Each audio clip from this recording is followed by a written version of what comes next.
Good morning ચાની આજે શરૂઆત આપણે સેક્ટરથી કરશો પરંતુ ખાસ કરીને આજે 2026 આઉટલુકને લઈને સેક્ટર્સ પર શું બ્રોકરેજ રિપોર્ટ છે તેના પર નજર કરીએ. શરૂઆત આપણે ખાસ કરીને ફાર્મા સેક્ટર્સ પર 2026ના આઉટલુક પર જેફરીસનું શું મત છે તે જાણી લઈએ. તેમનું કહેવું છે કે H1 કરન્ટ યર 2026માં ફાર્મા કંપનીઓ માટે થોડી નરમાશ જોવા મળી શકે છે. એનું મેઇન કારણ એ છે કે રેવલીમેડની જે એક્સપોઝર જે કંપની પાસે સૌથી વધુ છે ત્યાં એક નરમાશ જોવા મળી શકે, જેમાં doctor reddish, Cipla, Zydus life પર એક નેગેટિવ ઇમ્પેક્ટ આવી શકે છે. એટલું નહીં, તેના માર્જિન પર પણ એને એક નેગેટિવ ઇમ્પેક્ટ જોવા મળી શકે છે. પરંતુ સામે તેમનું એ પણ કહેવું છે કે સ્થાનિક માર્કેટમાં ખાસ કરીને મેનકાઇન્ડ ફાર્મા છે, અજંતા ફાર્મા, એલ્કેમ લેબ્સ જેવી કંપનીઓ છે તેના માટે એક સ્થિર ગ્રોથની તેઓ અપેક્ષા પણ રાખી રહ્યા છે. અને ખાસ કરીને યુએસ ફાર્મા એક્સપોર્ટને લઈને સેક્શન 232 પર ખાસ કરીને કરન્ટ યર 2026માં નિર્ણય આવી શકે છે તેવી પણ તેમને અપેક્ષા છે. અને mankind pharma, Ajanta pharma, Sun Pharma, Zydus life તેમના ટોપિક્સ અહીંયા જોવા મળી રહ્યા છે. પરંતુ સામે તેમને એન્ટ્રો હેલ્થકેર માટે રેટિંગ અપગ્રેડ કર્યા છે, હોલ્ડથી તેમને બાય કર્યા છે, લક્ષ્યાંક તેમને 1320 પ્રતિ શેર કર્યા છે.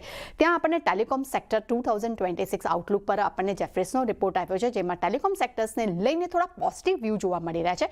અહીંયા તેમનું કહેવું છે કે આ વર્ષે જીઓની લિસ્ટિંગની જે અપેક્ષા તેઓ જોઈ રહ્યા છે, જેને કારણે કરીને સેક્ટર્સના વેલ્યુએશનમાં એક સારો એવો સુધારો આવી શકે છે.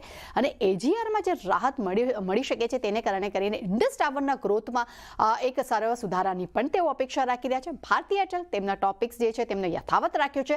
અહીંયા તેમને લક્ષ્યાંક 2760 પ્રતિ શેર કર્યા છે. ઇન્ડસ ટાવર માટે તેમના પોતાના બાય રેટિંગ પણ તેમને યથાવત રાખ્યા છે. અહીંયા તેમને લક્ષ્યાંક વધારીને 510 કર્યા છે, જે પહેલા તેમના 425 રાખ્યા હતા.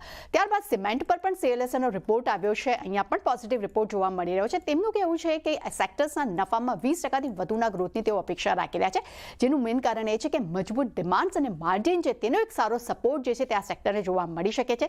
સાથે હાઉસિંગ જે બની રહ્યા છે, નવા ઘર બની રહ્યા છે, સરકાર જે છે તે ઇન્ફ્રાસ્ટ્રક્ચર પર જે હિસાબે પોતાનો ખર્ચ વધારશે તેને કારણે કરીને માંગમાં પણ તે એક અપેક્ષાઓ રાખી રહ્યા છે. અને પ્રાઇવેટ કેપેક્સને લીધે પણ માંગમાં એક તેજી આવી શકે છે. ખાસ કરીને બે કંપનીઓ તેમને પસંદ આવી રહી છે, એક છે અલ્ટ્રાટેક સિમેન્ટ અને અંબુજા સિમેન્ટ. ત્યારબાદ હવે નજર કરશું શેર્સ પર. તો યુપીએલ પર અહીંયા HSBC તરફથી આપણને બાય રેટિંગનો રિપોર્ટ જોવા મળી રહ્યો છે. લક્ષ્યાંક વધારીને તેમને 925 પ્રતિ શેર કર્યા છે. અહીંયા તેમનું કહેવું છે કે લાંબા ગાળા માટે કંપનીના વેલ્યુ ક્રિએટ જે છે તે એડવાન્સ પર એક તેઓ સારી અપેક્ષા રાખી રહ્યા છે. ખાસ કરીને એડવાન્સના IPO લાવવા પર યુપીએલ હવે ખાસ કરીને ઘણી બધી એક વિચારધારા કરી રહી છે. અને અગર જો કંપનીની અગર જો વાત કરશો તો 5 વર્ષથી છેલ્લા એડવાન્સા પર લગભગ આવક તેના એપિટા CAGR છે તે એક મજબૂત પ્રદર્શન પણ દેખાડી રહી છે.